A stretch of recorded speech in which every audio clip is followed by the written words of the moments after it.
तो प्यारे विद्यार्थियों, एसपी चिल्ड्रन एकेडमी में आपका फिर स्वागत है। और लगातार आपको पॉलिटिकल की क्लास उपलब्ध करवाई जा रही है कक्षा 12 की।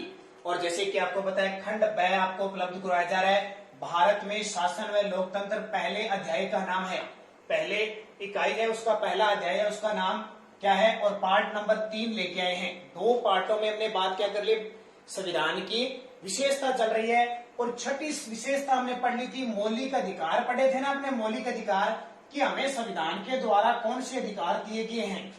अब हम इसमें पढ़ेंगे छठे के अंदर मूल कर्तव्य। मूल कर्तव्य मतलब अब हमारे संविधान के प्रति कर्तव्य क्या है। देखो, संविधान ने हमें अधिकार दिए जीने के, स्वतंत्र रहने के, तो हमारा भी कर्तव्य कुछ बनता है ना। तो हमें मूल कर्तव्य दिए गए हैं। तो ध्यान रखना, मूल कर्तव्य की बात करें तो 42वां संविधान संशोधन हुआ था। 42वां संविधान संशोधन 1976 यानी 1976 के अंदर 42वां संविधान संशोधन हुआ था। उसमें हमारे इस संविधान के अंदर कितने मूल कर्तव्य जोड़े गए? 10 मूल कर्तव्य जोड़े गए। कितने? 10 मूल कर्तव्य जोड़ दिए। कितने?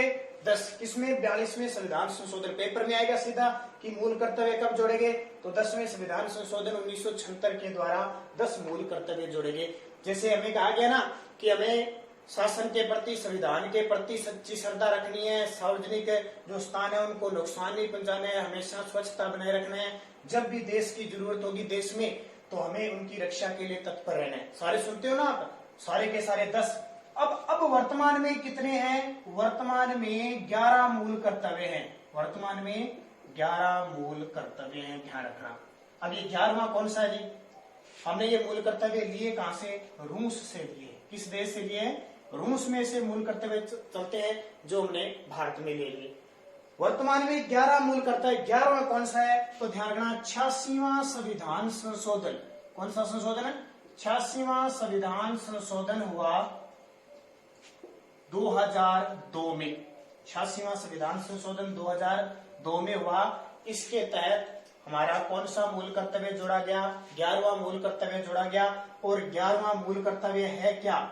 6 से 14 वर्ष के बच्चों को, 6 से 14 वर्ष के बच्चों को निःशुल्क शिक्षा का अधिकार। देखो, ये भारतीय जनता का ही है कि आप अपने बच्चों को अनिवार्य रूप से पढ़ाएं, उन्हें पढ़ाना ही है।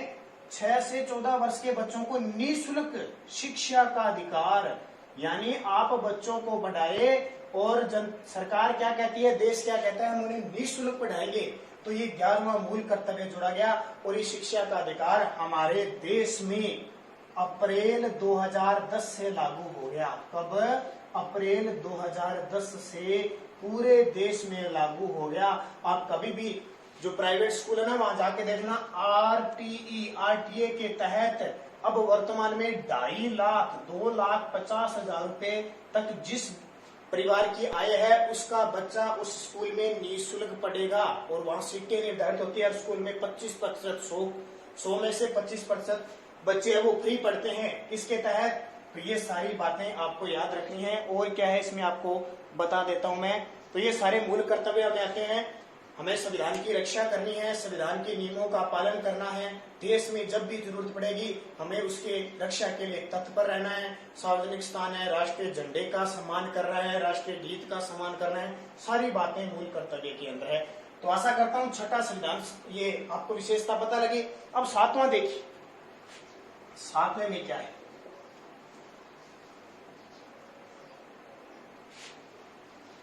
पहला अध्याय चल रहा है, ये खंड ए का। 7वां में राज्य में नीति निर्देशक तत्व। राज्य में नीति निर्देशक तत्व। अब ये क्या होता है जी, नीति निर्देशक तत्व? तो ध्यान रखना, ये राज्यों में लागू होते हैं।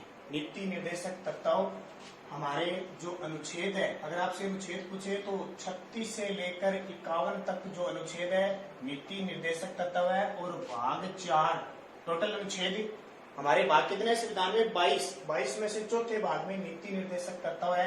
अनुच्छेद 395 में से 36 से 51 तक अनुच्छेद है। और हमने लिए कहां से है? हमने आयरलैंड से लिए हैं, आयरलैंड के संविधान से लिए हैं। आयरलैंड के संविधान से लिए हैं। ये ध्यान रखना। अब ये नीति निर्देशक होता क्या है जी, हमारे देश में 28 राज्य है ना, तो उन राज्यों में अलग अलग सरकार है। राज्यों की सरकार द्वारा अपने नागरिकों के लिए अपनी इच्छा के अनुसार किए गए कार्य। ठीक है, हर राज्य के लिए अपने अधिकार होते हैं, अपना संविधान, वैसे राज्यों के हिसाब से राज्य के सरकारों का अलग नियम होता है। हमने आयरलैंड से लिए हैं, राज्यों की सरकार द्वारा अपने नागरिकों के लिए अपनी इच्छा के अनुसार किए गए कार्य क्या कहलाते हैं, नीति निर्देशक तत्व कहलाते हैं। देखो, हमारी राजस्थान सरकार है, हमें जल की व्यवस्था कितनी की करवाती है, जितना हमारे राज्य में बारिश होगी, जितना जल उपलब्ध होगा उतना ही देंगे। जरूरी नहीं है कि पंजाब के अंदर सारी नदियां बहती है।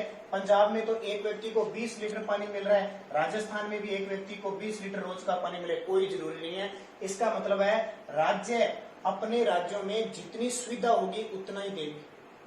ठीक है, हमारे देश में अगर सोना है नहीं है, हमारे राजस्थान में सोना है नहीं है, तो क्या सरकार जनता को सोना दे देगी, सस्ता दे देगी? नहीं देगी, क्योंकि हमारे देश में नहीं है। हमारे देश में, हमारे राज्य में जो चीज है वो सरकार अपनी इच्छा अनुसार जनता नागरिकों को बांटेगी। अगर नहीं बांटेगी, सरकार कल्याण का काम नहीं करेगी, तो 5 साल बाद सरकार बदल जाती है। हम कहते हैं ना, अब की बार कांग्रेस आ गई, अब की बार भाजपा। जो सरकार अच्छा काम करेगी, नागरिकों के हित में सोचेगी, उसकी सरकार ही राज्यों में रहेगी, उसी राज्य सरकार का अस्तित्व रहेगा। ये बात नीति निर्देशक तत्व। देखिए अगली विशेषता, ये संविधान की विशेषता है, सारी बढ़िया तरीके से पढ़ते रहना। हमेशा आगे आप राजस्थान पुलिस का, पटवारी का, बीएसटीसी का, पीटीटी का कोई भी एग्जाम दोगे ना, आपके यहाँ से क्वेश्चन आएंगे, बढ़िया तरीके से पढ़ लेना। खास 12वीं क्लास के लिए स्पेशल बता रहा हूं आपको मैं। 8 नंबर विशेषता है समाजवादी राज्य। समाजवादी राज्य है, तो इसमें ज्यादा पढ़ने की जरूरत नहीं है। हमारे संविधान की भाषा समाजवादी है, समाज में रहकर ये सारा काम है किया जाता है। अलग अलग धर्म निरपेक्ष सब समाज को मिलाकर ही काम किया जाता है। ध्यान रखना, मध्यम वर्ग, अमीर वर्ग और जो गरीब वर्ग है, सबको मिलाकर राज्य की स्थापना की गई है। 9 नंबर देखिए इंपोर्टेंट, वयस्क मताधिकार। वयस्क मताधिकार, वयस्क मताधिकार का मतलब क्या होता है कि हमारा भारत क्या है, लोकतंत्र, और लोकतंत्र का मतलब है इससे जो सरकार है वो जनता द्वारा चुनी जाती है, जनता द्वारा चुनी जाती है। अब जनता ऐसे तो है नहीं, क्या 5 साल का बच्चा वोट देगा, मतदान करेगा 5 साल का, 10 साल का, 12 साल का, 15 साल का? नहीं। जिसकी आयु 18 वर्ष है, जिसकी आयु, जिस व्यक्ति की आयु, जिस बालक की आयु 18 वर्ष है और उसका मतदाता सूची में नाम है, मतदाता सूची में नाम है, जिस व्यक्ति का 18, वह नागरिक जिसकी उम्र 18 वर्ष हो चुकी है और मतदाता सूची में नाम है, उसी को ही मतदान करने का अधिकार है, उसी के मतदान से सरकार चुनी जाती है। वो कौन सा हो गया? वयस्क मताधिकार। हमारा देश गणतंत्र लोकतांत्रिक है, हमारे देश में 18 वर्ष से अधिक उम्र मतदान सूची में नाम है और वो मतदान देगा और सरकार को चुनेगा।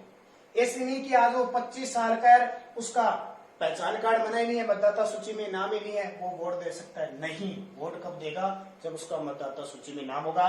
पहले ये आयु 21 वर्ष थी, अब इसको घटाकर कितनी कर दी? 18 वर्ष कर दी। ध्यान रखना, ये सारी बातें वयस्क मताधिकार। 10 नंबर देखिए, बात समझ में आ रही है आपको बढ़िया तरीके से?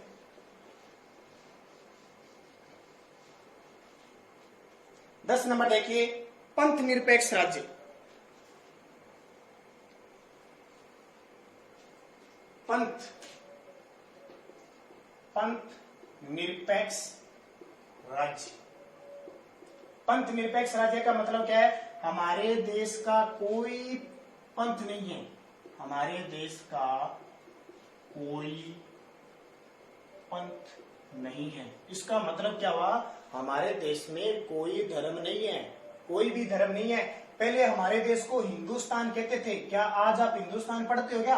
वैसे बातों में हिंदुस्तान पढ़ सकते हो, लेकिन हमारे संविधान में दो ही बात है, एक तो भारत और एक इंडिया, दो ही शब्द लिखे हुए हैं, ध्यान रखना, हिंदुस्तान नहीं लिखा हुआ, क्योंकि पहले हिंदू लोग रहते थे इसलिए हिंदुस्तान था।